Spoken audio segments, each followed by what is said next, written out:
ওসমান হাদি হত্যার প্রতিবাদে ঢাকা সহ আজ সারা দেশে বিক্ষোভ মিছিল ও সমাবেশ পালিত হয়েছে। হাদির খুনিদের দ্রুত বিচার নিশ্চিতের দাবিতে জাকসুর নেতৃত্বে বিক্ষোভ মিছিল করেছেন চট্টগ্রাম বিশ্ববিদ্যালয় শিক্ষার্থীরা।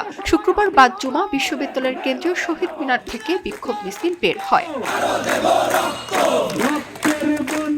গোপালগঞ্জ বিজ্ঞান ও প্রযুক্তি বিশ্ববিদ্যালয়ে বিক্ষোভ মিছিল করেছে বিপ্লবী ছাত্র জনতা।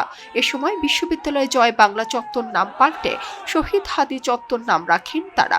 এছাড়া বিশ্ববিদ্যালয় থেকে বঙ্গবন্ধু কর্নার ও জুলাই আন্দোলন বিরোধী 6 শিক্ষকের অপসারণের জন্য 48 ঘণ্টার আলটিমেটাম দেন তারা। নোয়াখালীর হাতিয়ায় বাংলাদেশ জামায়াত ইসলামের উদ্যোগে বিক্ষোভ মিছিল অনুষ্ঠিত হয়। মিছিলে নেতৃত্ব দেন হাতিয়া 6 আসনের বাংলাদেশ জামায়াত ইসলামের মনোনীত প্রার্থী ও ঢাকা শাহবাগ থানার আমির অ্যাডভোকেট শাহ মাহফুজুল হক। এ সময় তারা হাদির হত্যার তীব্র নিন্দা জানিয়ে বলেন,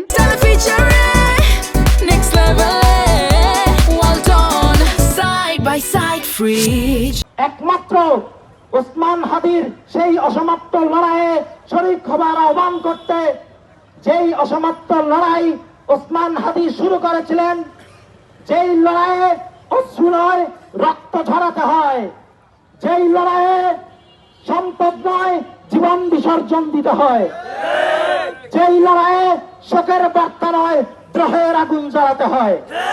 এদিকে হাদি হত্যার প্রতিবাদে লক্ষ্মীপুরে ছাত্র জনতার কফিন মিছিল অনুষ্ঠিত হয়েছে। বিক্ষোভকারীরাও অভিযোগ করেন এটি পরিকল্পিত হত্যা।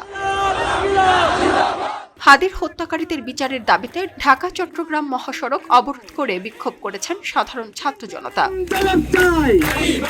হাদির নৃশংস হত্যাকাণ্ডের প্রতিবাদে ঢাকার ধামরাইয়ে কফিন মিছিল ও প্রতিবাদ সমাবেশ অনুষ্ঠিত হয়। ধামরাইয়ের সাধারণ ছাত্র জনতার আয়োজনে ঢাকা আরিচা মহাসড়কে এই প্রতিবাদ মিছিল দেখা যায়। এছাড়া নওগাঁয় কফিন মিছিল অনুষ্ঠিত হয়েছে। আজ সারা দেশ উত্তাল ছিল হাদির হত্যার বিচারের দাবিতে। খবরের কাগজ, নিখাত, নির্ভীক, নিরপেক্ষ।